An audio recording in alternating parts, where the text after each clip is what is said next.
some more.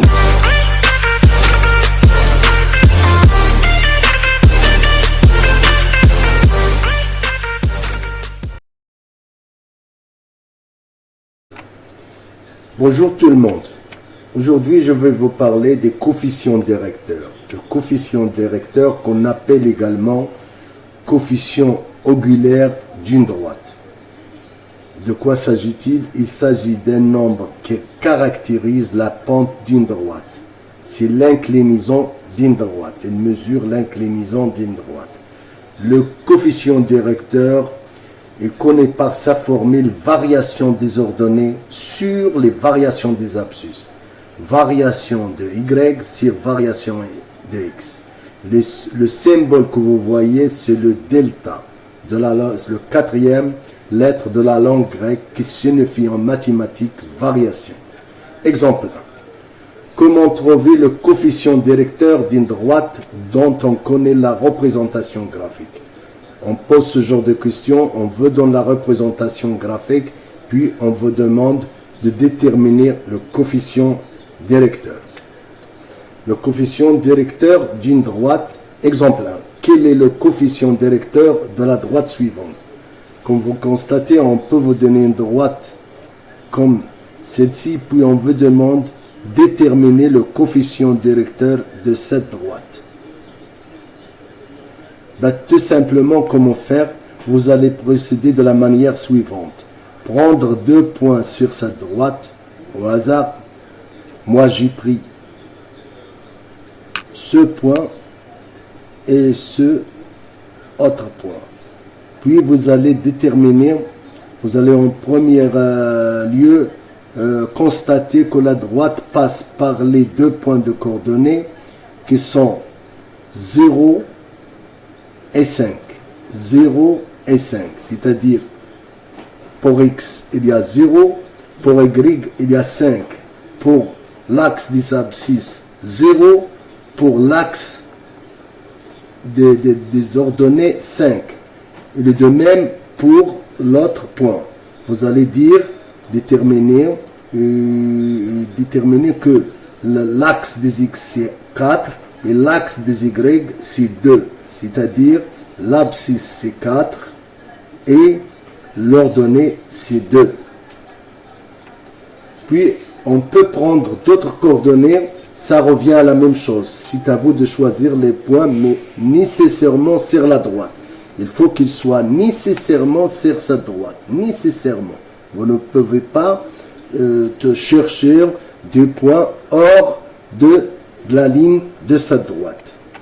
Une fois choisi 2 points sur sa droite, vous n'avez qu'à appliquer la formule variation de y sur variation de x. Ça veut dire variation des ordonnées sur variation des abscisses.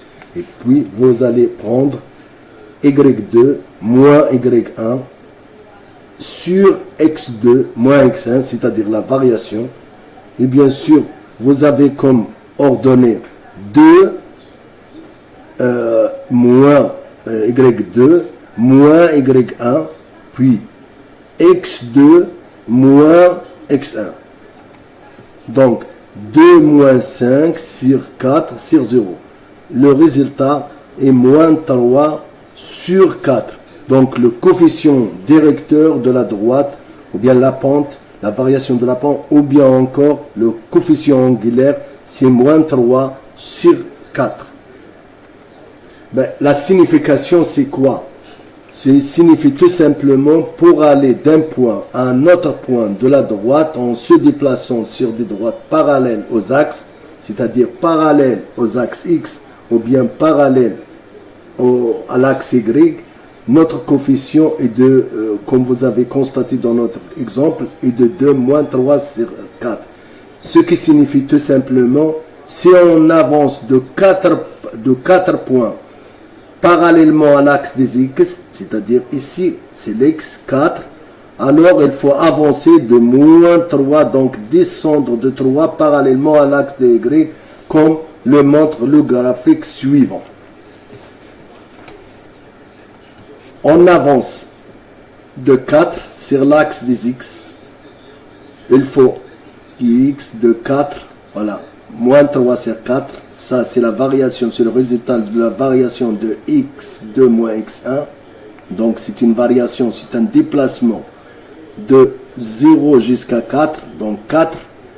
Et puis il y aura automatiquement une avancée, une descente de y de moins 3 points. C'est-à-dire pas plus 3 en haut, mais en bas, moins 3 points. Donc, le moins 3 points, 1, 2, 3. Donc, voilà le point aussi qui correspond au coefficient directeur de la droite qui est moins 3 sur 4. C'est moins 3 sur 4. Exemple 2. Comment trouver le coefficient directeur d'une droite dont on connaît 2 points et non le graphique comme dans le premier exemple.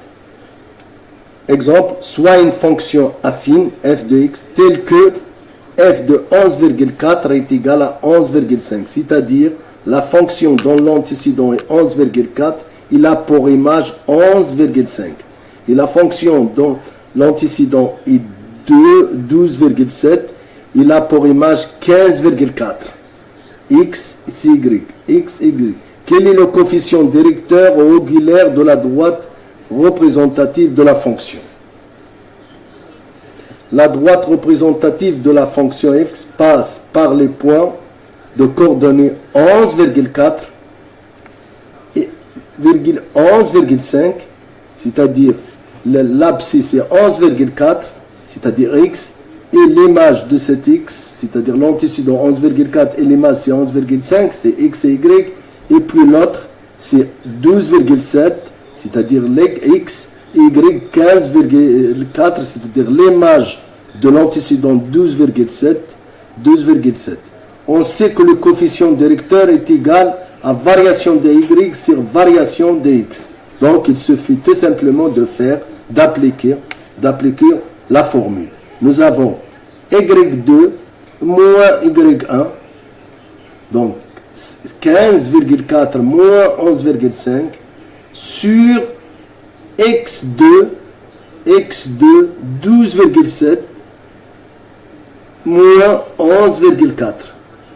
Le résultat est égal à 3,9 sur 1,3, ce qui revient à multiplier 3,9 par 10 et 1,3 par 10 de manière pour ne pas avoir un nombre décimal. Donc nous aurons 39 sur 13. Donc le coefficient angulaire ou la pente ou bien encore le coefficient directeur, il est de l'ordre de 3. Un exercice pour vous. Puis par la suite, si vous arrivez à le faire, je vais voir ce que vous avez fait et puis je vais le corriger. On donne les images de moins 2,5 et de 2 par la fonction affine f de x. F moins de x est égal à 0,5, c'est-à-dire l'antécédent est de l'ordre moins 2,5 et l'image de cet antécédent, de cette fonction, est 0,5. Nous avons dans la deuxième f2, 2, c'est l'antécédent, et l'image, cette fonction est égale à 2. Quel est le coefficient directeur de la droite f de x? N'hésitez pas à poser vos questions. À la prochaine vidéo et au revoir.